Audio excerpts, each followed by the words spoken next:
কি শাকিলা আপু, শুনলাম আমেরিকাতে নাকি বাচ্চা যত হয় তত নাকি সুবিধা দেয় সরকার এবং অনেক নাকি টাকা পাওয়া যায়, সেই কারণে কি আর একটা বাচ্চা নিলেন নাকি? একটা ভাই আমাকে প্রশ্ন করছে। মনে হয় কি এই ভাইয়াটা এই বিষয়টা জানে, যার কারণে আমাকে এই প্রশ্নটা করছে। তো মনে হলো কি আজকে আপনাদের সাথেও এই বিষয়টা শেয়ার করি যে আমেরিকাতে যদি বেশি বাচ্চা হয় তাহলে সরকার কোন ধরনের সুবিধাগুলো দিয়ে থাকে। হ্যালো, আসসালামু আলাইকুম, কেমন আছেন সবাই? আশা করি ভালোই আছেন। আজ একটা কথা এর ভিতরে বলে রাখি, সেটা হচ্ছে আমেরিকা একটা বড় স্টেট, বড় একটা রাষ্ট্র, আপনারা জানেন। তো একটা স্টেটে কিন্তু এক রকমের নিয়ম চলে, মোটামুটি বলতে পারেন। আর হচ্ছে একটা স্টেটে কিন্তু একটা টাইমেও চলে। যেমন এখন ক্যালিফোর্নিয়াতে 10টা বাজে, এখন যদি আপনি নিউ ইয়র্কে ফোন করেন তাহলে হয়তোবা শুনবেন 1টা বাজে, বা অন্য কোনো একটা স্টেটে ফোন করবেন শুনবেন যে সকাল এখন হচ্ছে। কোনো স্টেটে আবার এখন রাতও হয়ে গেছে। তো এইখানে না নিয়মকানুনও একটুখানি ভিন্নতা আছে। তবে এই যে বিষয়টা বলছে, এইটার নিয়মটা কিন্তু মোটামুটি সব জায়গাতেই সমানও বলতে পারেন। তো অনেক বাচ্চা যদি নেন তাহলে সেক্ষেত্রে সরকার আপনাকে কেমন সুবিধা দিবে সেটা আমি আপনাদেরকে বলি। আপনারা জানেন হাতের 5টা আঙ্গুল কিন্তু সমান না ভাই বোনেরা। তেমনি এখানের অনেক কিছুতেই কিন্তু অনেক কিছু সমান না। আপনি যদি মনে করেন যে বাংলাদেশে যদি একটা গরিব মানুষ সরকারের কাছে সাহায্য চায়, পায় না বলেন? অবশ্যই কিন্তু পায়। কিন্তু একটা বড়লোক মানুষ যখন সরকারের কাছে সাহায্য চায়, কেউ কি সরকার কি সাহায্য দেয়? বা একটা আত্মীয়স্বজনের কাছে যদি বড়লোক মানুষ সাহায্য চায়, সে কি পায়? পায় না কিন্তু।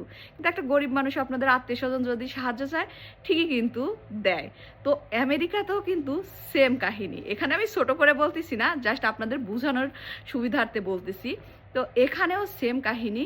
যদি একটা পরিবার মনে করেন তার সামর্থ্য নাই কিন্তু তার 4-5টা বাচ্চা আছে, এখন সে চলতে পারতেছে না, খাওয়াইতে পারতেছে না বাচ্চাকে, সেক্ষেত্রে তার গ্রিন কার্ড সিটিজেন, সে এখানকার নাগরিক।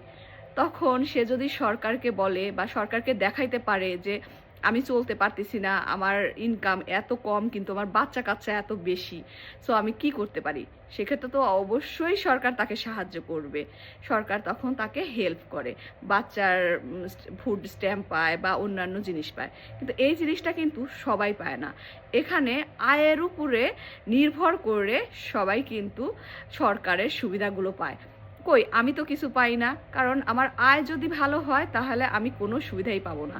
হোক সেটা আমার 10টা বাচ্চা, হোক সেটা আমার 20টা বাচ্চা, আর হোক আমার একটা বাচ্চা, আমি কিন্তু কোনো সুবিধাই পাবো না। কিন্তু আমার আয় যদি খারাপ হয়, প্রতি বছরে একটা লিমিট আছে, একটা স্টেটে একটা লিমিট দেওয়া আছে। ক্যালিফোর্নিয়ায় একটা লিমিট আছে, বছরে এত টাকা আয় করতে হবে। নিউ ইয়র্কে একটা আছে, সাউথ ডেকোটায় একটা আছে, টেক্সাসে একটা আছে, মানে একটা লিমিট আছে। ওই লিমিট অনুযায়ী যদি আপনি কম আয় করেন বছরে, তাহলে আপনাকে লো ইনকাম ধরে।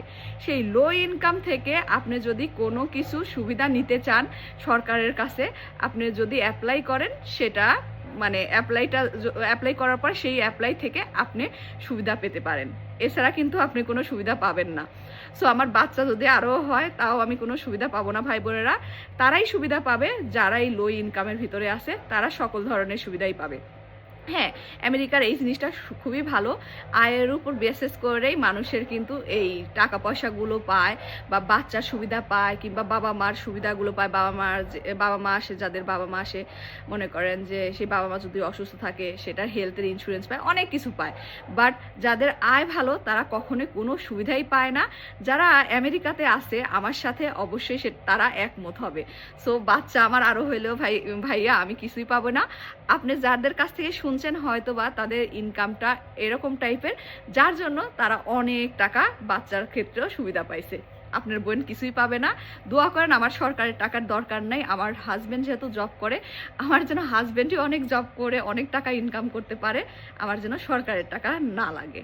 ভালো থাকবেন সবাই। যদি ভিডিওটা ভালো লাগে প্লিজ শেয়ার করবেন, কারণ এই জিনিসটা সবারই জানা উচিত। অনেকেই এই জিনিসটা জানে না জন্য অনেক মানুষকে অনেকভাবে জাজ করে থাকে। সো ভালো থাকবেন সবাই। আল্লাহ হাফেজ, বাই বাই।